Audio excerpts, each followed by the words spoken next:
যিনি একবার নকশা করেন, আবার যদি দ্বিতীয় নকশা করেন, প্রথম নকশার তুলনায় দ্বিতীয় নকশাটা সুন্দর হয় না অসুন্দর হয়?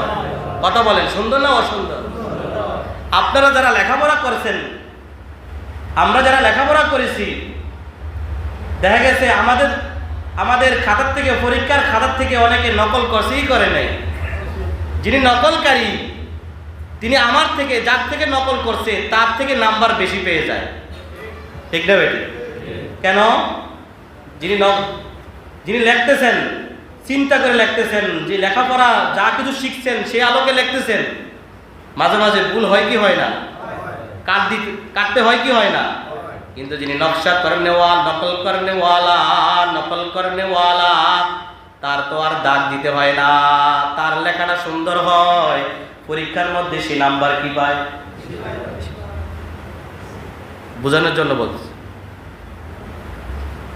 এরে আমার বন্ধুরা, যদি ফার্নিচার মিস্ত্রি, রাজমিস্ত্রি তার প্রথম নকশার তুলনায় যদি দ্বিতীয় নকশাটা সুন্দর হয়, বলেন তো দেখি সমস্ত নকশা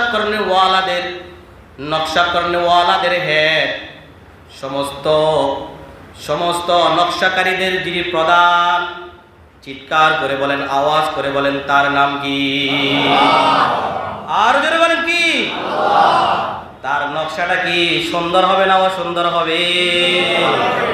সুতরাং আব্দুল খালেক জুলুম করছে, আব্দুর রহিম এই দুনিয়াতে 60-70 বছর হায়াত পাওয়ার খাটিয়ে, ক্ষমতা খাটিয়ে যদি আব্দুল খালেক জুলুম করে, আব্দুল খালেকের নকশা আল্লাহ পাকের আদালতে এখন আছে না নাই? বরং আব্দুল খালেকের নকশাটা প্রথম নকশার তুলনায় দ্বিতীয় নকশাটা আরো সুন্দর হবে, তাকে আরো তরুতাজা করবে, মোটাসোটা করবে। যদি আব্দুল খালেক জাহান্নামী হয়, আব্দুল খালেকের জাহান্নামী হলে তার দেহটা অনেক বড় হবে, তার কানটা অনেক বড় হবে, তার গর্দান এবং কানের মাঝে ব্যবধান অনেক বেশি হবে।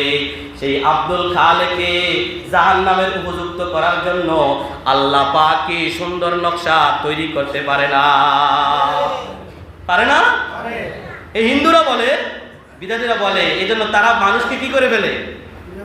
পুড়ে ফেলে। ছাই হয়ে যাবে। কি হয়ে যাবে? ছাই হয়ে যাবে। আরে তুমি যতই ছাই বানাও, যতই বাঘের ভিতরে ঢুকে যাও, যতই আয়নাঘর বানাও, তোমার থেকে বড় আয়নাঘর বানানোওয়ালা খোদা আছে না নাই?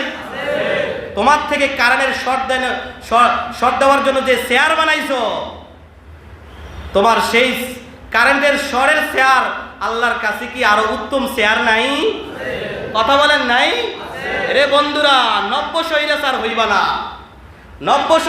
হইবা না। বাংলাদেশের মধ্যে শুধু মানুষ পরিবর্তন হয়েছে, কিন্তু নীতি কি হয় না? পরিবর্তন হয় না।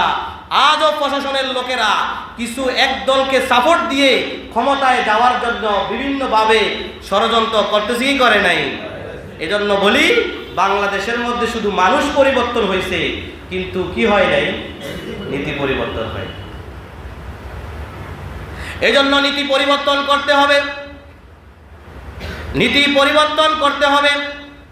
কারণ নকশাওয়ালা খোদা একজন আছে। তুমি যদি তোমার নীতি পরিবর্তন করতে না পারো, এই দুনিয়ার মধ্যেও জাড়ার ফিরা তোমার কপালে আছে, আখিরাতের মধ্যেও জাড়ার ফিরা, জোতার ফিরা, ফেরেশতাদের জোতার ফিরা এবং সাপের কামড়, বিচ্ছুর কামড় তোমার জন্য অপেক্ষা করতেছে।